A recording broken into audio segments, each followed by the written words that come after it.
বর্তমান সময়ে আমরা যে যার মতো কর্মজীবন নিয়ে খুব ব্যস্ত থাকি। ব্যস্ততার জন্য প্রতিদিন রান্না করাটা অনেকের কাছে ঝামেলার বা কষ্টদায়ক। তাই অনেকেই ঝামেলা এড়াতে একদিনে কয়েক দিনের খাবার রান্না করেন। এসব খাবার বক্সে বক্সে কয়েক দিনের জন্য ফ্রিজে রেখে দেন। পরবর্তীতে তা প্রয়োজন মতো গরম করে নেন। খাবার এমন গরম করার কাজটি দ্বিতীয়বারের জায়গায় কখনো তৃতীয়বারও করা হয়। কিন্তু জানেন কি, যেসব খাবার দ্বিতীয় বা তৃতীয়বার গরম করা হয় সেসব খাদ্যে পুষ্টিগত গুণমান নষ্ট হয়। এছাড়াও পেটে বদহজম ও বিভিন্ন স্বাস্থ্যজনিত সমস্যা সৃষ্টি হতে পারে। যেসব খাবার দ্বিতীয়বার গরম করে খাওয়া ঠিক নয়, আসুন জেনে নেওয়া যাক। ভাত বাঙালির প্রধান খাবার। দৈনন্দিন সবাই কম বেশি ভাত খেয়ে থাকেন। তবে ভাত রান্নার পর দীর্ঘ সময় স্বাভাবিক তাপমাত্রায় রাখলে তাতে ব্যাসিলাস সেরিয়াস নামক ব্যাকটেরিয়া তৈরি হয়। সেই ভাত পুনরায় গরম করলে ওইসব ব্যাকটেরিয়া বিষাক্ত হয়ে যায়। তখন এই ভাত খেলে বমি অথবা ডায়রিয়া হতে পারে। মাংস। প্রোটিনের উৎসগুলোর মধ্যে মাংস অন্যতম, কিন্তু রান্না করা মাংস বারবার গরম করলে স্বাদ ও গন্ধ দুই নষ্ট হয়। একাধিকবার গরম করা মাংস খেলে হজমের সমস্যার কারণ হতে পারে।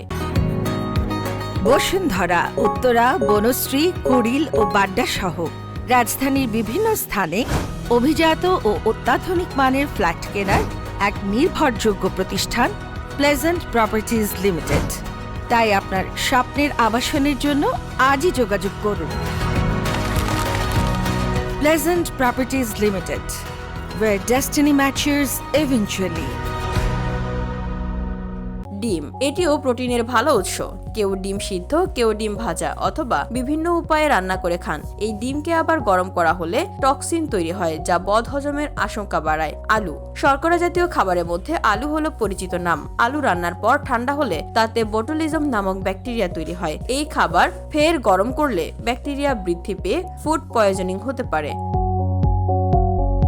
পালং শাক। এই শাকে রয়েছে উচ্চমাত্রায় আয়রন ও নাইট্রেট। তবে এটিও পুনরায় গরম করে খেলে শরীরে কার্সিনোজেনিক এলিমেন্ট বা ক্যান্সার সৃষ্টিকারী উপাদানের সংখ্যা বেড়ে যায়।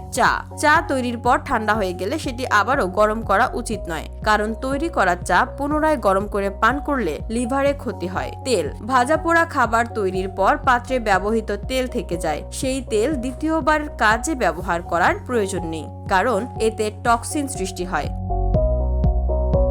VOD Bangla news desk.